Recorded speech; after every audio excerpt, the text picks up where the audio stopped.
کا ستمبر اکتوبر. بالکل ٹھیک ہے. تو یہ دونوں مہینوں میں ان کے پھول ہوں گے. لیکن سبزیوں میں بھنڈی توری اور اسی طرح چارے ہیں، مکئی ہے، مکئی کا پھول ہوں گے، چری ہے، کپاس دیسی میں نے پہلے بھی آپ کو بتایا. جی جی. اسی طرح ایک اور بھی ہیں اکتوبر نومبر میں اگر چلے جائیں، اکتوبر میں اصل میر اور بیر. جی ٹھیک ہے جی. ٹھیک ہے. اور اسی طرح کپاس اور دالیں تو ہوئی ہوئی. جی. نومبر میں البتہ بانس، اصل میر اور سفیدہ دوبارہ وہی بالکل آنا شروع ہو آ جاتے ہیں. بانس اور اصل میر اور سفیدہ میں پھول ہوتے ہیں، اور لوکاٹ پھلدار لوکاٹ میں ہو جاتے ہیں. اسی طرح کپاس تارا میرا میں اور ویٹ میں بھی. اسی طرح دسمبر میں بانس، سفیدہ اور لوکاٹ میں. جی. اور سرسوں، تارا میرا اور کسمبا. ٹھیک ہے. یہ دسمبر میں بھی آتے ہیں. بالکل ٹھیک ہے. اسی طرح یہ آگے یہ پورا سال کا میں نے آپ کو بتا دیا. جی بالکل ٹھیک ہے. ہاں بالکل جی. ٹھیک ہے. اور اس کے بعد ہم مزید آگے سر بڑھیں گے نقل مکانی کی طرف، جو ہمارے پروگرام کا آج بنیادی موضوع تھا. جی. اور ملی صاحب بعض اوقات اپائری میں ایک کالونی کو چند میٹر ادھر ادھر کھسکانا بہتر سمجھا جاتا ہے. ایسی کالونی کو یکدم اپنی جگہ سے نہیں ہٹانا چاہیے. ٹھیک ہے. تاکہ باہر کام کرنے والی مکھیاں بھٹکنے نہ پائیں. بالکل ٹھیک. کالونی کو روزانہ 1 میٹر تک کھسکایا جائے اور یہ کام شام کے وقت کرنا چاہیے. صحیح. اس طرح خوراک جمع کر کے لانے والی مکھیوں کو واپسی پر اپنے مقصدان کی پہچان میں مشکل پیش نہیں آئے گی. ویسے تو اس کو خوشبو آتی ہے، اسمیل آتی ہے. بالکل ٹھیک ہے. نئی جگہ مقصدان کے دروازے کے سامنے کونپلوں یا گھاس وغیرہ کو ایک گچھا رکھ دینا چاہیے تاکہ مکھیاں اپنے مقصدان کو پہچاننے میں دشواری محسوس نہ رکھیں. بالکل ٹھیک ہے. اور ملی صاحب اگر کسی چھتے کو چند 100 میٹر پہنچانا پڑے تو اس کا بہترین طریقہ یہ ہے کہ پہلے اسے اپائری سے 6-7 کلومیٹر دور لے جائیں. ٹھیک ہے. 1 ہفتہ تک وہاں رکھیں اور پھر مجوزہ جگہ پر واپس لائیں. بالکل ٹھیک ہے. اور بہت سے مقصدان مکھیوں کی خوراک کی ضرورت کو مد نظر رکھتے ہوئے اپائری کو نئے نئے مقامات پر منتقل کرتے رہتے ہیں. اور یاد رکھیں بعض اوقات کالونیوں کو نمائش میں رکھنے کے لیے بھی لے جانا پڑتا ہے. ٹھیک ہے. یا ان کو اپائری میں واپس بھیجنا پڑتا ہے. صحیح. سفر شروع کرنے سے پہلے مکھیوں کے ڈبوں کو اچھی طرح تیار کر لیا جائے تو وہ طویل سفر کر سکتی ہیں. صحیح. ان کو ایک جگہ سے دوسری جگہ منتقل کرنے سے پیشتر مقصبان اپنے ڈبوں کو کیلوں وغیرہ کی مدد سے اچھی طرح بند کر لیں. بالکل ٹھیک ہے. اور ایک سے زیادہ چیمبر ہونے کی صورت میں ایک دوسرے کے ساتھ جوڑ دیں تاکہ چھتے کی مکھیاں باہر نہ جا سکیں. درست. اور باہر کی کوئی مکھی اندر نہ آ سکے. بروڈ جو ہے چیمبر یعنی افزائشی حصہ کے فریموں کو جی جی اچھی طرح باندھ دیں. ٹھیک ہے. لیکن فریموں کے درمیان مکھیوں کے لیے کافی جگہ رکھیں اور اس میں جو جگہ خالی رہ گئی ہو اسے خالی چھتوں کے فریموں سے بھر دیں. بالکل ٹھیک ہے.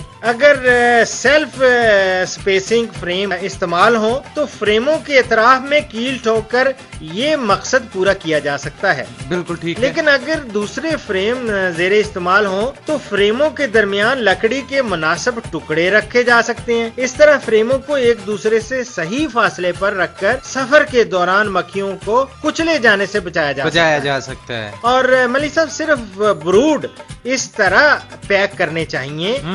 ایسے فریم جو آدھے سے زیادہ شہد سے بھرے ہوں انہیں باہر نکال لینا چاہیے. ٹھیک ہے. کیونکہ شہد کے چھتے جھٹکے برداشت نہیں کر سکتے. صحیح. ملی صاحب نوساختہ چھتوں جو جزئی طور پر شہد سے پر ہوں کو بھی نکال لینا چاہیے تاکہ شہد کا نقصان نہ ہو. ہاں جی.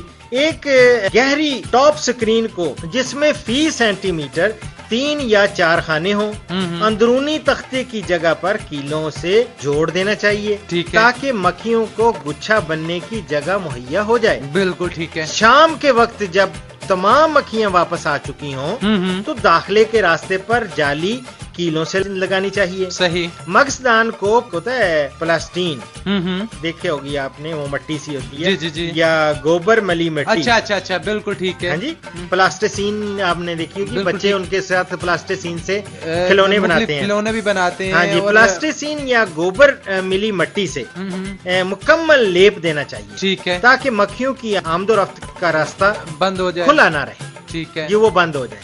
اور ملی صاحب پہاڑی مکھی جی نہلی سریش کم پیدا کرتی ہے, صحیح, لہٰذا اس کے چھتے زیادہ مضبوط نہیں ہوتے, اس لیے ان کو سفر پر لے جانے کے لیے خاص احتیاط کی ضرورت ہوتی ہے. صحیح, سفر کے دوران مقصدانوں کو ایک دوسرے کے اوپر رکھا جا سکتا ہے, لیکن ٹاپ سکرین میں ہوا کے گزر کے لیے سوراخ ہونا ضروری ہے, اور چھتوں کے درمیان بھی ہوا کے راستہ وہ رہنا چاہیے, ہونا چاہیے. ہوا کے لیے راستہ ضرور ہونا چاہیے. صحیح. اور گرمی کے موسم میں سفر کے دوران مقصدانوں پر پانی چھڑکنا چاہیے. مقصدانوں کو ریل کے ذریعے منتقلی کے دوران ڈبوں میں اس طرح رکھا جائے کہ فریموں کے کنارے ڈبے کے اطراف میں ہوں, لیکن موٹر گاڑی, یہ جو گاڑیاں ہوتی ہیں وہ موٹر گاڑی میں منتقلی کے وقت کنارے سامنے اور پشت کی جانب ہونے چاہیے. ٹھیک ہے. چھتوں کو نہ تو دھوپ لگائیں اور نہ دھوپ میں رہنے دیں. بالکل ٹھیک ہے. جہاں تک ممکن ہو سکے گرمیوں میں سفر رات کے وقت کیا جانا چاہیے. بالکل ٹھیک ہے. اور ملی صاحب منزل پر پہنچنے کے بعد کالونیوں کو ان کی جگہ پر رکھ دیں اور داخلہ کی جالیاں ہٹا دیں. بالکل ٹھیک ہے. کچھ دنوں کے بعد جب مکھیاں نئے ماحول سے مانوس ہو جائیں تو ٹاپ سکرین بھی ہٹا دیں. صحیح. اور کالونیوں کا معائنہ کریں. تباہ شدہ ٹوٹے ہوئے چھتے نکال دیں اور ملکاؤں کی کارگزاری کا جائزہ لینے کے لیے 1-2 دن بعد کالونیوں کا دوبارہ معائنہ کریں. بالکل ٹھیک ہے ڈاکٹر صاحب, بہت شکریہ کہ آپ نے نقل مکانی کے حوالے سے بڑی مؤثر اور بڑی زبردست گفتگو کی, اور امید کرتے ہیں کہ ہمارے مقصبان حضرات اس پہ عمل بھی کریں گے. جی.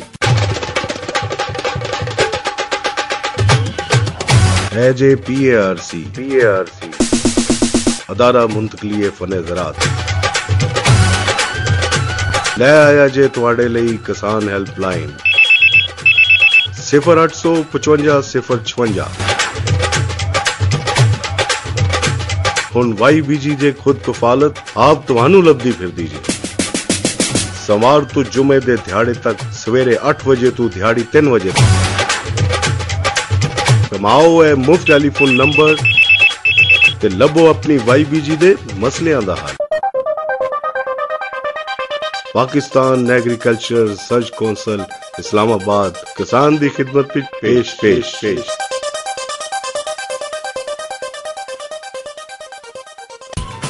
جی, ہمارے ٹول فری نمبر کے ساتھ ہی پاکستان ایگریکلچرل ریسرچ کونسل اسلام آباد کے اسٹوڈیو سے مقصبانی کے حوالے سے آج کے اس ٹاپک شہد کی مکھیوں کی نقل مکانی کرانا ہے. اس پروگرام سے اپنے میزبان مسعود ملی اور جناب ڈاکٹر اشرف صاحب زادہ کو ڈاکٹر صاحب آپ کے کعوے کے شکریہ کے ساتھ آپ سے اجازت چاہیں گے. آپ کی بہت مہربانی جو آپ نے شہد ملا کعوہ پیا اور شہد جیسی میٹھی میٹھی گفتگو بھی آپ نے سنی, اور انشاءاللہ امید ہے مقصبان جو ہیں وہ مقصدانوں میں شہد کی مکھیاں پال کے اور میٹھی شہد ساری دنیا کو کھلائیں گے انشاءاللہ. اور یقیناً ڈاکٹر صاحب آپ کے دیے ہوئے مشوروں پر عمل بھی کیا جائے گا. اس کے ساتھ ہی مائکروفون کی اس جانب سے ڈاکٹر اشرف صاحبزادہ اور مسعود ملی کو اجازت دیجیے, پھر ملیں گے, تب تک کے لیے اللہ حافظ. اللہ حافظ.